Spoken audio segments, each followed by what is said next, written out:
Hey, Dan Meyer here, and I'm back once again with 5 more tips on what you can do to grow your business. And today we're going to focus on building active communities. And these are tips that come out of my experience having grown my business, having gone from a solopreneur to a business with over 100 employees, making over $1 million a year. This is kind of like what I've done and how I did it. And I'm going to share with you some of these tips, as well as how I do it with my current clients, how I help businesses probably like yours be able to scale with virtual assistants, be able to understand their data and their metrics, to know their numbers, how to build systems and put together procedures and policies that allow your business to function even when you're not working on it. So if you're asleep or on vacation, things are still happening in your business.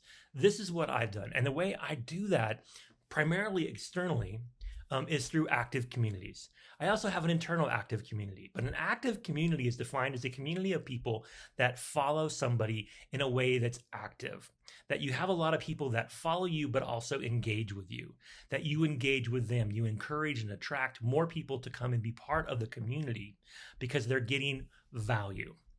Number one tip, you have to offer value every day. And what this means is you produce content that offers value for free to your community, and they will consume it, and they will want more of it, and they will share it, and they will tell people about it, and they will influence for you to bring you more customers, more consumers, more of a bigger, broader audience will come if you build an active community. And an active community really is simply having things that people are engaged with every day. So when you post something on social media, you get engagement, you get feedback, you get comments, you get likes, you get shares, and out of that, you get buzz about your business that attracts new people to it, as well as keeps the existing community engaged. So I do this simply by posting a variety of social media on a regular basis. I drop a couple YouTube videos like this one every week. I post every day on IG. I post every day on Facebook. I post every day on LinkedIn. I use built-in tools to help prompt and promote engagement. I don't do it all by myself. I have a virtual assistant that manages my YouTube, another one that manages my LinkedIn, another one that manages my Instagram and Facebook. So I basically have 3 people doing what one person could be doing. But if you're doing it, and if you're that one person, you're not going to be consistent. And it's not going to have value every day because you just don't have time. So to create value every day, the key piece of building an active community, you've got to find someone to help you do it. You want to have a clear message. You want to have what we call content pillars, where you're providing consistent types of content, whether it be tips or quotes or a day in the life. You want to have a lot of video content, especially short, quick, fun video. You want to make sure that you're finding out which channel is the best channel for you to connect with your audience and what they want to get from you. You want to solicit out feedback. You want to make sure that you're keeping them engaged. Number 2, you want to think about offering compliments, not comments. I learned this from a friend of mine, Marina Simone, who has this system where she uses engagement in social media, and she is massively successful. So check out Marina, check out her YouTube page and see what I'm talking about. But basically the idea is that you don't just comment, you compliment. You always don't just say thanks. You say thanks, you're really awesome too.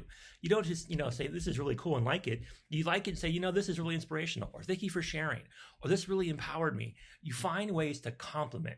You tell people how important they are. You give people feedback on what they're doing is working. You want to be, organic, and you want to be legit, but you want to, as much as possible, not just comment, but compliment.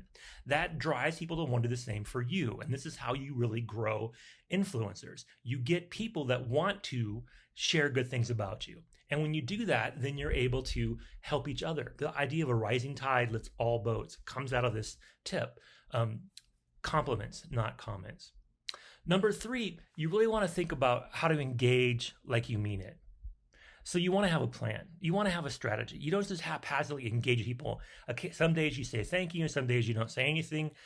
You don't have a consistent, catchphrase. You don't do something that allows people to always know that it's you commenting. You want to build that engagement, and you want to have a strategy, right? You want to have, some kind of script or FAQ or, if then, especially if you're using a virtual assistant to help you with your engagement. You want to make sure that you have a plan. What is your call to action? Now, on my Instagram, I have one goal. I'm trying to grow I'm actually not trying to, I have, but I'm continuing to grow universe, an audience, a community, an active community of Filipino virtual assistants and virtual assistants across the world that I can learn from and share too. But my primary goal is for recruiting. The number one thing I want to do on my Instagram account is provide content that allows people that are freelancers or working as virtual assistants, primarily from the Philippines, to want to work for and with me. So all my IG is about free stuff. It's all about education. It's all about trying to share tips and tricks and hacks that work. So on my YouTube channel, it's different. It's to inform my audience deeper, longer videos, more content, more personal, my story, more my success stories, my things that I've done that have worked, sharing some of my failures, just making me more personable. My LinkedIn is all about connecting people with solutions. My Facebook is all about actually driving people to my YouTube channel. So each of my channels has a different purpose. And in each of them, we engage like we mean it. We have a plan, we have a call to action, we have a strategy. Number 4, make it fun. What's fun for you should be fun for your audience. You're not going to attract people that don't like you. You're not going to attract people that don't like the things that you like. So things that are fun for you, share them. I love to travel. I love to cook. I love to share my experiences doing both. So I attract a lot of people that do the same. I'm all about virtual staffing from the Philippines. I love the Philippines. It's my adopted home country. I can't wait to get back there. A lot of things I share are very personal to Filipinos. So I build my active community by making it fun for them to see somebody like me, be a champion for them. It's kind of rare, right? So I make it fun for them. It's engaging, it's empowering. And I do it by sharing what I'm passionate about. I'm passionate about helping grow businesses. I'm passionate about using data and virtual staffing to do so. So everything I post, with the exception of the cooking stuff and occasional family stuff, is about me and my passion. My other passion is cooking. I actually do have a couple businesses that I have in the background. I support the owner.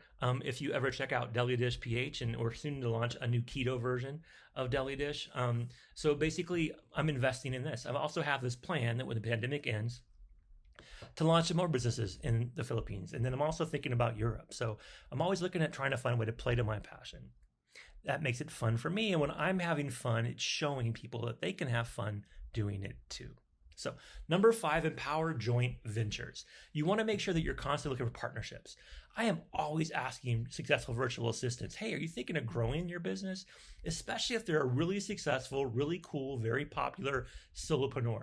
My first question for them is like, hey, when you think about staffing your business, how would you do that? When you think about growing and scaling what you do, how would you do that?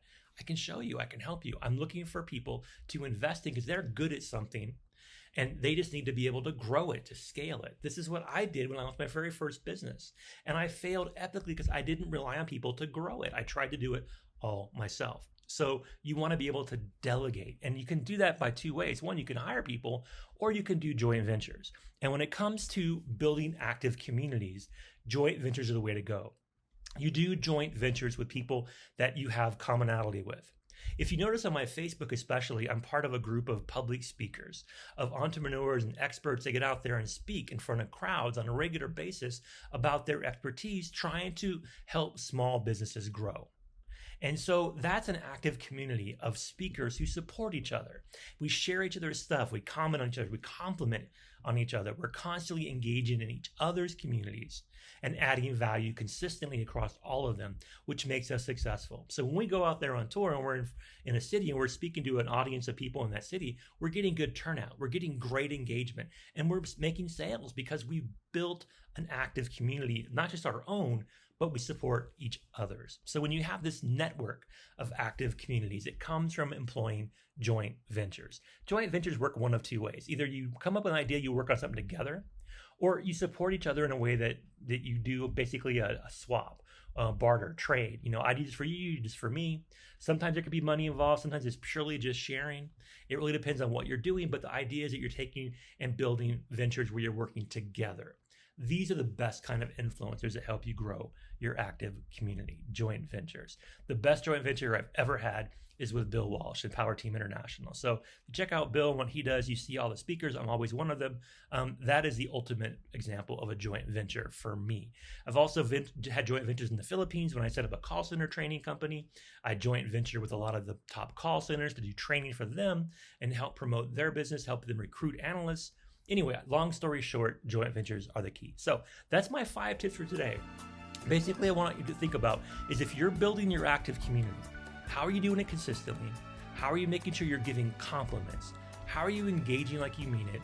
How do you make it fun? And how do these things lead to joint ventures? If you're asking yourself these questions, you're going to be successful because this is the key to active communities. At least it's been for me, but for all my clients and all my joint ventures and all my friends that do the same thing. So that's it for today. I want to thank you for your time. If you haven't already, please subscribe to the channel below. Feel free to drop a comment, and I'll be back again soon with 5 more tips for you on how to really grow your business based on things that I've learned setting up my own business. So that's it. Thanks a lot. Get out there and have an amazing day.